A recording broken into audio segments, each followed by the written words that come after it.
Vous connaissez sûrement David.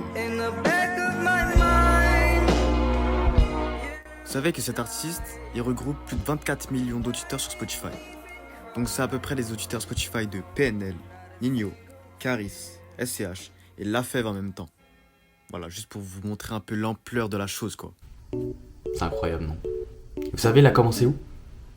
Sur BandLab. Alors, imagine-toi dans une shop d'ado. Là où les solos de guitare et les battements de batterie résonnent contre les murs. C'était là que l'idée de BandLab a commencé à prendre forme. Le cerveau derrière tout ça, Mengru Kuok. C'était un vrai passionné de musique.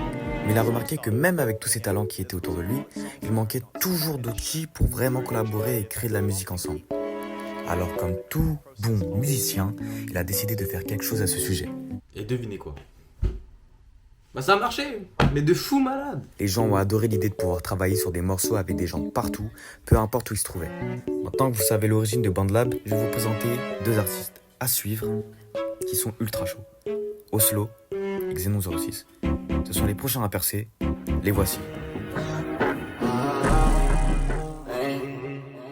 Crois elle est longue là-haut, donc j'y vais maintenant. Dans la soupe, je suis à 220. Animé par le risque, ma peine est enterrée. À qui tu coumas comme ça, faut tempérer. Faut savoir que Xenon 06, c'est un gars de 9-5, il est de Bruyères-sur-Oise, plus précisément. Et il a commencé la musique en 2015. Ok mes chégués, voilà, on est en 2015, jeudi 1er janvier, 15h45. Bonne année à tous mes chégués. C'est pas un nouveau, c'est un ancien le gars, tu vois, il a de l'expérience dans le domaine. Juste à en juger par sa musique, il est original. Aucun artiste, du moins j'abuse un peu, mais presque aucun artiste lui ressemble. Sa DA, sa voix et la manière dont il rappe, c'est original. Que demander de plus? Que demander de plus, par pitié? Et il a découvert BandLab en 2021. Avant, il allait au studio. Quand il a découvert BandLab, il a totalement arrêté d'aller au studio parce qu'il pouvait faire tout ce qu'il voulait. Il avait la main sur tout, que ce soit sur les cuts, la prod, les ajustements. Il pouvait tout faire sans que quelqu'un lui dise, tu vois. Genre, il était vraiment maître de sa musique et ça lui plaisait. Et aussi qu'en termes financiers, le studio c'est relou. Tu vois, payer à chaque fois pour des sons, c'est chaud. Même pour un album, ça revient cher si t'es pas signé en label. Les amis d'enfance sont comme ça maintenant, ils disent t'es mal là-haut et attaquent par le bas.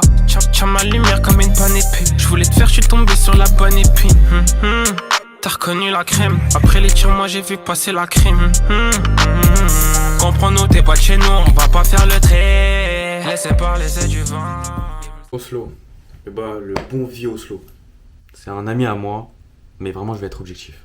Je ne vais pas mentir, je vais pas sortir la carte, ouais c'est mon poteau, je vais pas être indulgent.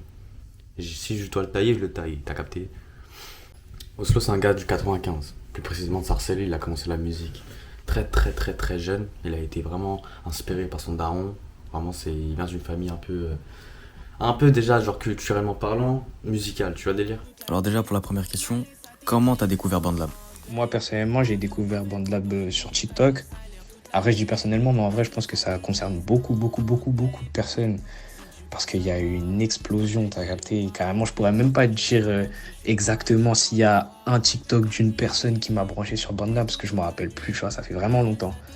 Mais c'était en mode l'époque, t'as vu le Tyler, tout ça là. Ça veut dire moi je me suis dit bon, les humains ils peuvent le faire, moi je connais, moi je suis pas nul. J'ai beaucoup d'influences différentes, tout ça, ça veut dire on va essayer d'apporter ma pierre à l'édifice. Et finalement tu connais, hein, ça a pris. Hein.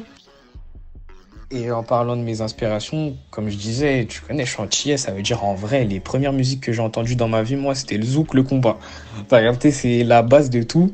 Après, il y a la dancehall, après, il y a tous les dérivés en mode... Et en vrai, c'est les trucs caribéens, tu vois, c'est les trucs qui tournent chez moi, en mode dans mon pays, tout ça. C'est pas des musiques qui font des stades de ouf. Ça dépend. Pour la dancehall, si je pense que c'est connu dans le monde entier. Mais t'as vu, il y a des sons de zouk, gros. C'est en mode, c'est culturel chez nous, mais c'est pas connu vraiment du grand public. Et t'as vu, c'est des inspirations qui sont vraiment, je vais pas dire inédites non plus, mais c'est particulier et ça se ressent en mode dans la musique, dans l'antillais en particulier, tu vois.